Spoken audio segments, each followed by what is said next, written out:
today we are checking out Howl-O-Scream event here at Busch Gardens Tampa. It's going to be a hot one. Super excited. It's our very first spooky event of the season. So let's go check out what Howl-O-Scream Tampa has to offer. We got our wristband. So if you have day admission, you can get a wristband to stay in the park between park close, which is at 6, and the event starting at 7 p.m. So we got our wristbands and we're ready to go. But I think a change in attire is needed. So let's go get changed. If you came over from the Busch Gardens Day vlog, first, thank you for watching. If you didn't, go check it out. It's on the channel already. All the rides were closed at the end of the day for lightning and rain. So we have our wristbands now and the rides have started to reopen. So we're gonna start our Howl-O-Scream exactly where we started our day at Busch Gardens, which is going to be a ride on Iron Gwazi, the park's amazing RMC coaster.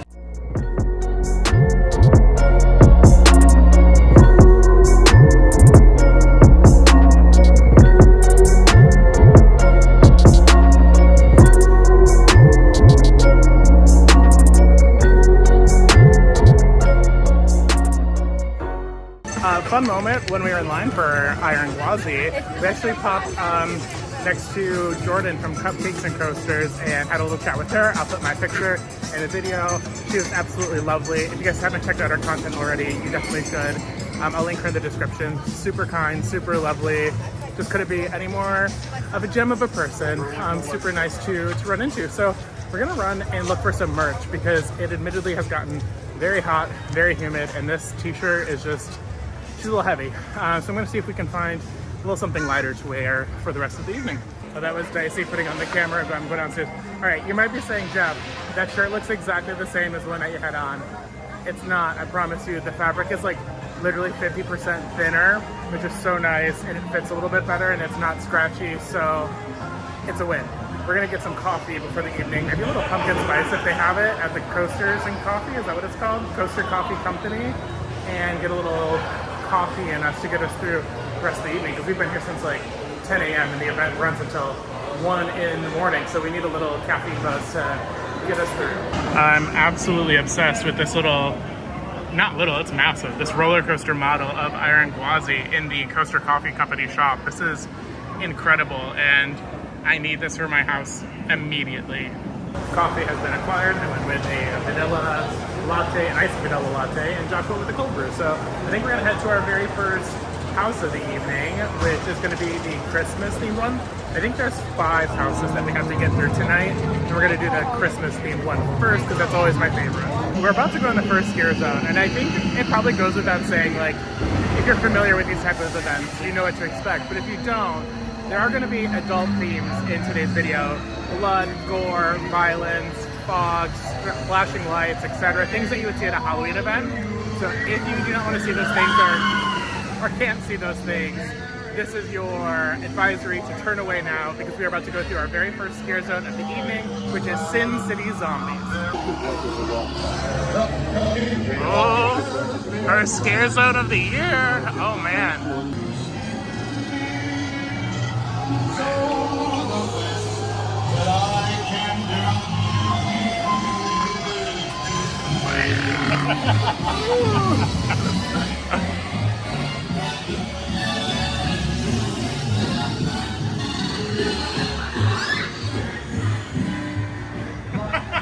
That was brilliant.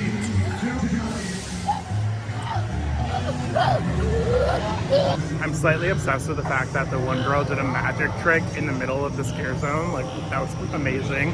If you guys didn't know, you can actually film a lot here at Busch Gardens Tampa. So all day we've been filming with our GoPro on the rides. In the haunted houses and scare zones and shows, you can film in them as long as your device does not emit like a flash or a light.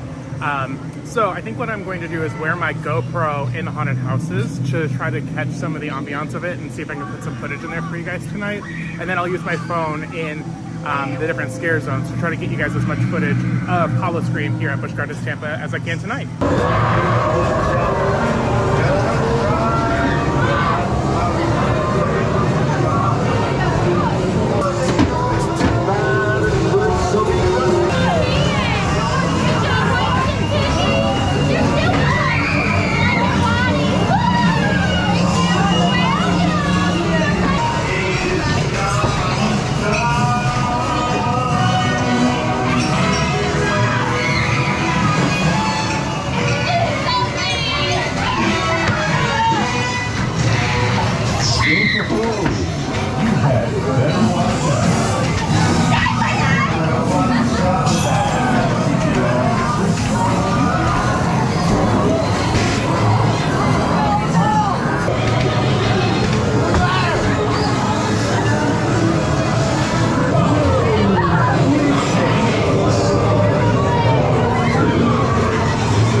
anything gets home for the holidays, I love a good creepy Christmas themed haunted house, and that did not disappoint. We actually went through twice because the first time we had like somebody working that had like taking some pictures. Ooh, some spooky people.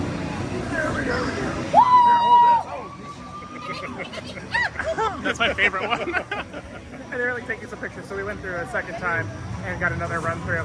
So far it's like pretty dead here, and really love the haunted house. I will say the one thing I wanted is like a scent, like Christmas scent of things, but overall it's really good.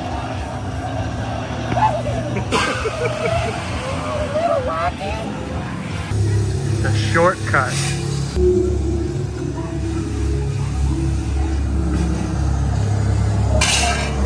Oh, that was spooky.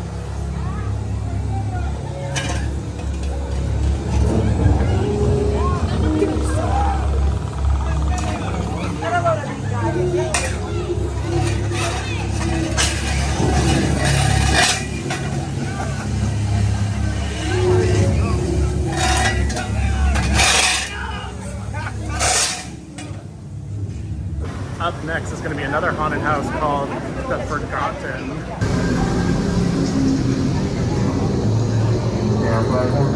Platform clear.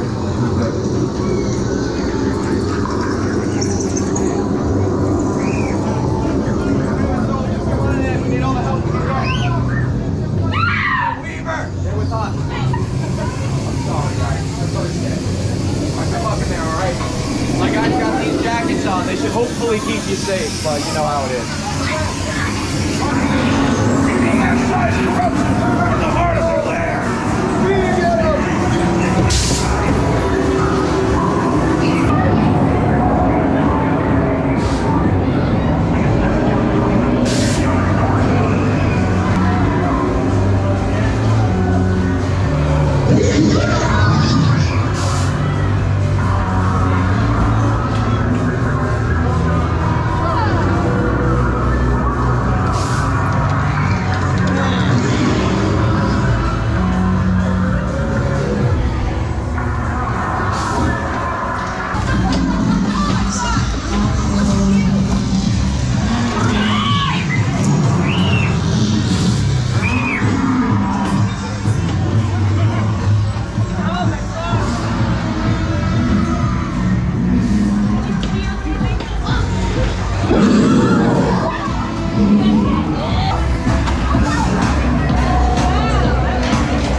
The Forgotten Uprising.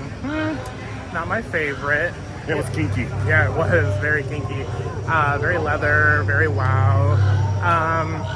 Yeah, just like not my favorite theme, and it was kind of long, but like not much was going on. Like it was almost like 2 or 3 times as long as the Christmas house, but like a lot less going on throughout. So I think it goes to show that longer isn't always better, quality over quantity. But yeah, on to the next thing. I think we're going to try to do it right on SheiKra, since SheiKra was closed all day, but it seems to have been open, or at least we heard it running earlier, but we'll go see if it's open. Oh, just kidding. SheiKra seems to be closed for the evening, maybe for a while.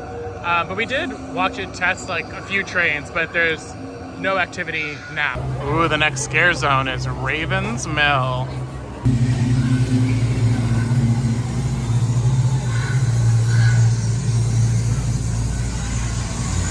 Maybe it's a scare zone, maybe it's not.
scare zone. Raven's Mill was very light in the number of people working it, but it was a cool theme. Beyond the Veil was a lot more full. I think what I've noticed so far is that the scare zones have been designed, or at least the scare actors are like paying attention to them in a way that's like a one-way flow. And so like, it felt like we were going backwards in that one because they were paying attention to everyone that was coming in the opposite direction and kind of scaring the people that were coming from that way. So interesting to note. So maybe if you come, go like both directions in the scare zone, so that way you get like all the scares. We're right in front of the aptly named rave yard. Looks fun in there.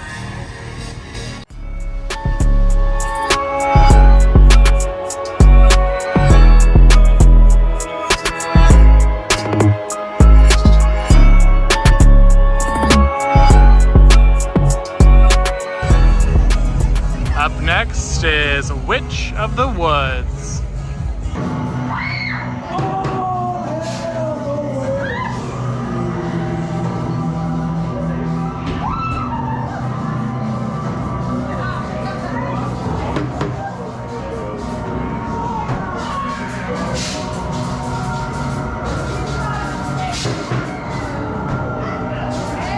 Witch of the Woods has been my favorite house so far.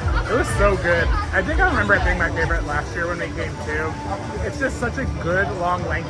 It uses like outdoor stuff, indoor things. The theme is cohesive. All the actors were into it. It also has like a good mix of different like scare types. Like there was stilts, there was bungees. Yeah, there's like a whole bunch of different scare types. Tons of stuff in there. I love Witch of the Woods, and I think that should be like their standard for all of the houses in the park.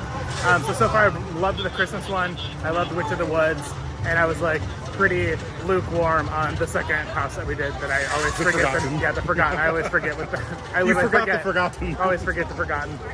Pretty lukewarm on that house, to be honest. But yeah, having a great night here so far. I think I want to find a snack because I'm a little peckish and want to find something to eat. So I'm gonna try that.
We are checking out the Circus of Fear house now, which is the brand new house for Howl-O-Scream here in Tampa for this year. I'm excited to see what they did with the brand new house, because a lot of times they reuse houses and like add new scenes and props and scares to them over the years. So you don't always get like a brand new house. So I'm excited to see what that would look like.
Enjoy the show. Very much. Great, great. I'm glad. Circus of Fear was phenomenal. Such a good house. You can tell it's brand new. It's like their baby. Oh my, so many good scares. The theming is immaculate. The people were 100% in it. I'm coming out with like the biggest cheesy grin because it was so fun, so spooky. They were on their A game. There's some really good scares in there, and the theming is just so well done. I absolutely loved it. Best house of the night. It was probably also the shortest house of the night, but I don't care. When it's like that good and that like intricate, again, quality over quantity. I think it was absolutely phenomenal. I will definitely want to do that again before we leave for the night. I would easily say that is one of the best Howl-O-Scream houses in general I've ever seen. Yeah, ever done. So good.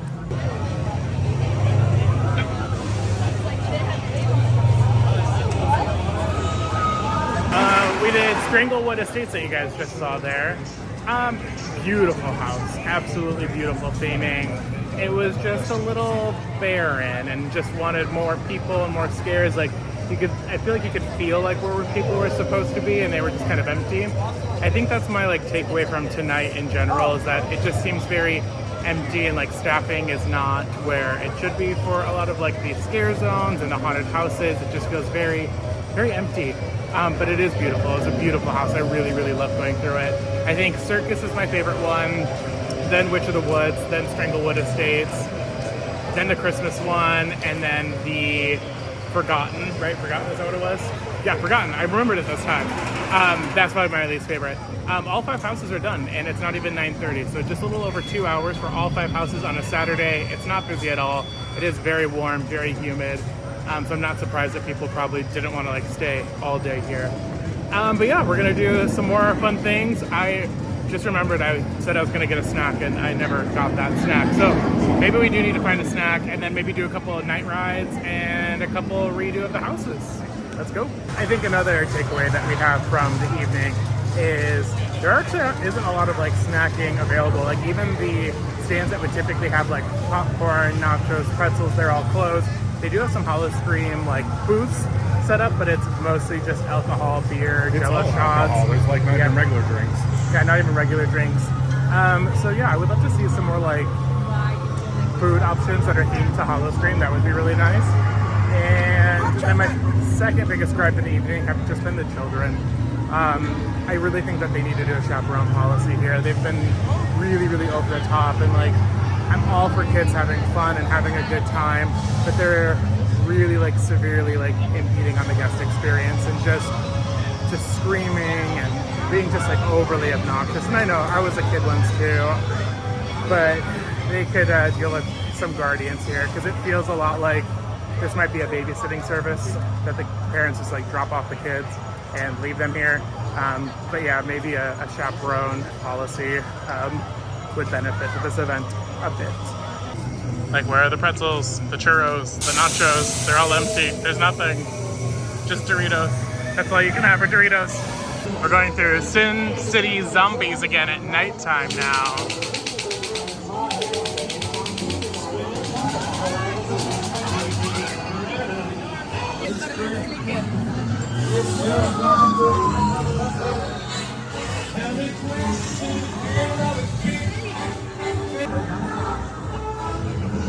I think that was like a perfect example of what I was saying. Like, there's just not that many people out in these scare zones like there should have been.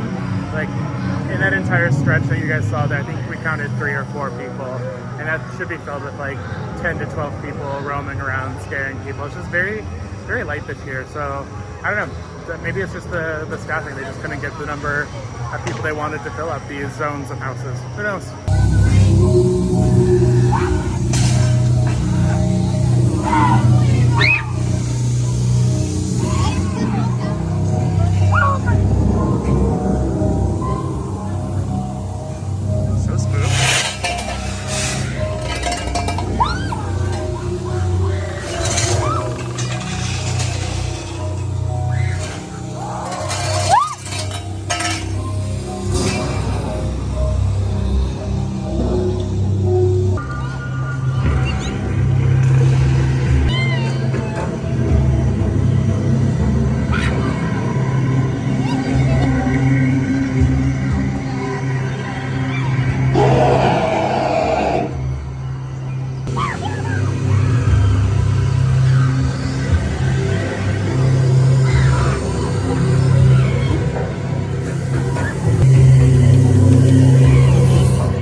childhood and evening here at Howl-O-Scream Tampa. It's been so much fun. I love this event because it doesn't take itself as serious as some of the other haunt events in Central Florida. And it's just like, reminds me of being back home, like near Cedar Point and their haunt event and Hollow Weekends. A lot of fun. I won't bore you and repeat all the stuff I said throughout the vlog. I'll do like a very quick recap. Like, one super fun event for a Saturday, very low crowds, which was great. We hardly waited for anything. We did about 4.5 hours in the park and did the all of the houses like 2 or 3 times, all of the scare zones, a few rides. It was great. Needs a chaperone policy. I hate to say it, but there's just so many kids that really take away from the evening. Very, very understaffed. Need a lot more people in the houses, in the scare zones, interacting with the guests. And I'd like to see like more like food stands and just like overall like Howl-O-Scream specialty things. But overall, still a fantastic evening, an evening well spent here at Howl-O-Scream at Busch Gardens Tampa. So if you guys like this video, make sure you guys give it a like, fight the YouTube algorithm. If you want to see more coaster, haunt, spooky stuff like this, give it a subscribe. We have a ton more content coming up your way. Keep cruising and coasting. I'll see you guys in the next video. Bye.